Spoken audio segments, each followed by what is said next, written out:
Yo, salut tout le monde, c'est Gata Volgar, j'espère que vous allez bien, moi pour ma part ça va, j'espère que vous avez passé une agréable journée. Aujourd'hui on se retrouve pour le débrief du match Vannes Olympique Club Paris Saint-Germain. C'était une rencontre qui comptait pour les 16e de finale de Coupe de France, victoire des Parisiens 4-0 au stade de la Rabine, l'ouverture du score de Presnel Kimpembe à la 28e minute de jeu, 59e Kylian Mbappé fait le break, 71e l'attaquant français inscrit un doublé, puis un triplé à la 76e, et avec ce résultat, le club de la capitale assure son billet pour les 8e de finale, et le prochain adversaire sera l'OGC Nice, et on se met aussi dans de bonnes conditions avant le match dimanche prochain contre Lyon. Pour débriefer ces 90 minutes, pour parler du contenu de cette rencontre, ça a été un match maîtrisé. Fallait pas s'attendre à un miracle, il n'y avait pas d'énormes surprises. La première période était globalement maîtrisée. On a vu un Paris Saint-Germain contrôler ce match tranquillement. On ouvre le score à la 28e minute de jeu grâce à Presnel Kimpembe sur un corner de Nuno Mendes. Kimpembe qui était tout seul au second poteau et qui inscrit son deuxième but en professionnel. La dernière fois qu'il avait marqué, on se souvient, c'était en Ligue des Champions contre Manchester United. Et là, c'est son deuxième but en pro. Donc 1-0, et c'est le score à la mi-temps. Bon, la première période, il n'y avait pas grand-chose à dire. Il y a eu des occasions, mais le gardien de Vannes a fait de nombreux arrêts.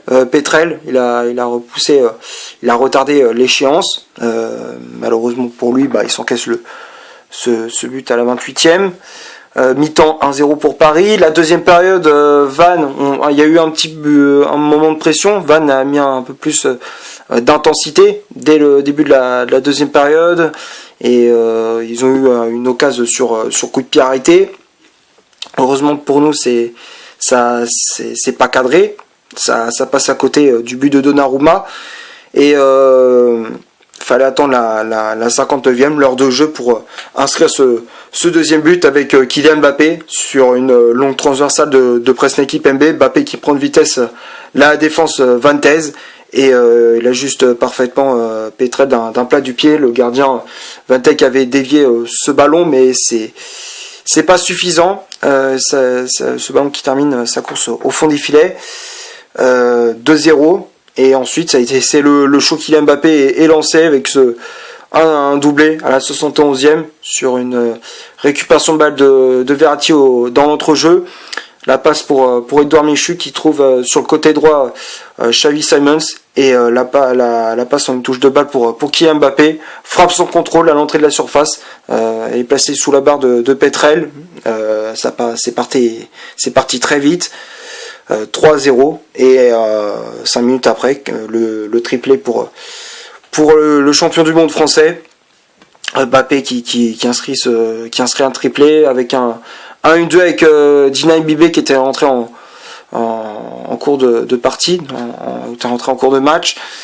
4-0, c'était le show Kylian Mbappé qui tout seul a fait quasiment la différence dans cette rencontre. Donc on va passer maintenant à la composition d'équipe que Mauricio Pochettino a aligné pour ce match. Bon, ça a été une équipe plus ou moins remaniée. 4-3-3 avec Donnarumma dans les buts. La charnière centrale, Kehrer, Kimpembe qui avait brassard de capitaine. Forcément, Marquinhos s'était laissé sur le banc. Les latéraux, Dagba à droite, Nuno Mendes à gauche, Verratti en 6. Le jeune Edouard Michu qui était titulaire aux côtés d'Herrera en relayeur. Donc Michu et Herrera en 8, et le trio d'attaque, Mbappé en pointe, Xavi Simons ailier droit, et Georginio Wijnaldum ailier gauche qui jouait un poste un petit peu hybride. Après il y avait le remplaçant, comme je disais, qui était entré en jeu. Il y avait Dina Mbibé à la place de Wijnaldum, Bichabou à la place de Thilo Kehrer sorti sur blessure, et le jeune Ismail Garbit à la place d'Herrera. Donc Pochettino qui a donné pas mal de temps de jeu aux jeunes du centre de formation comme Michu, comme Simons, comme Bichabou, ou encore Ismail Garbit, donc voilà, c'est bien, ça donne du temps de jeu aux jeunes, et ça permet aux jeunes d'acquérir de l'expérience. Et on a aussi laissé souffler les cadres entre guillemets, les Marquinhos, Di Maria et tout. Donc on va passer maintenant au stade de cette vidéo. On va commencer par Van, 35% de possession de balle, 2 corners, 8 tirs au total dont 3 tirs cadrés, 0 position de hors-jeu. Et côté parisien, 65% de possession de balle, 7 corners, 19 tirs au total dont 12 tirs cadrés, 0 position de hors-jeu. Donc quand on regarde les stats, c'était clairement les occasions étaient en faveur de Paris, comme la possession de balle. On a été assez efficace devant le but. Van qui, on va dire, ils ont essayé d'éviter de se prendre une valise. Surtout en première période, ils ont plutôt bien résisté, ils se sont bien débrouillés, ils se sont bien battus. Et malheureusement, en deuxième période, tout s'est joué au physique, à l'endurance, et ça a fait la différence. Donc on va passer maintenant au top et au flop de cette vidéo. Dans l'ensemble, toute l'équipe a été bonne. Le seul qui m'a déçu, c'est Georginio Wijnaldum, où j'ai trouvé que il a eu des occasions, il les met pas forcément au fond.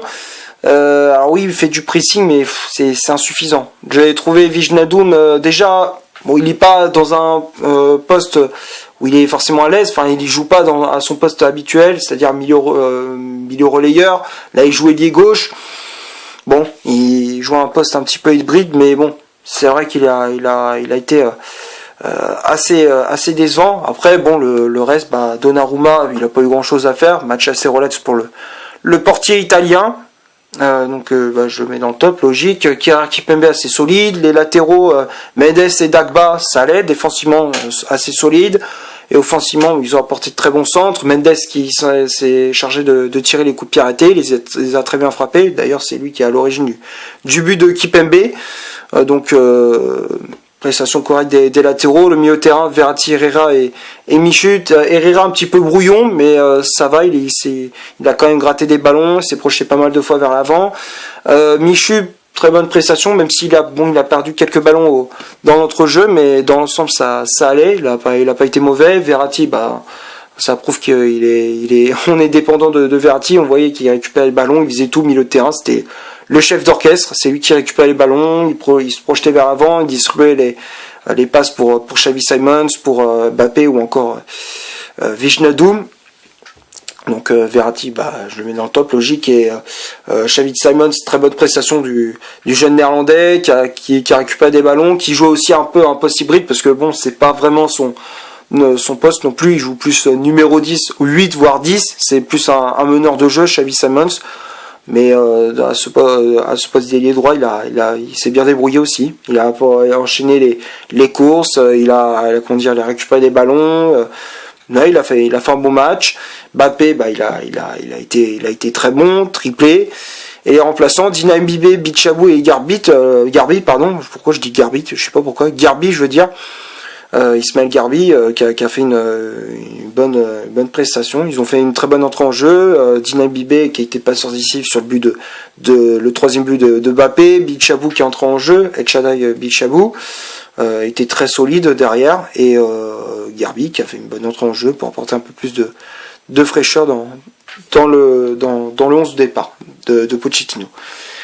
J'ai fait à peu près le tour pour cette rencontre. Il n'y avait pas énormément de choses à dire.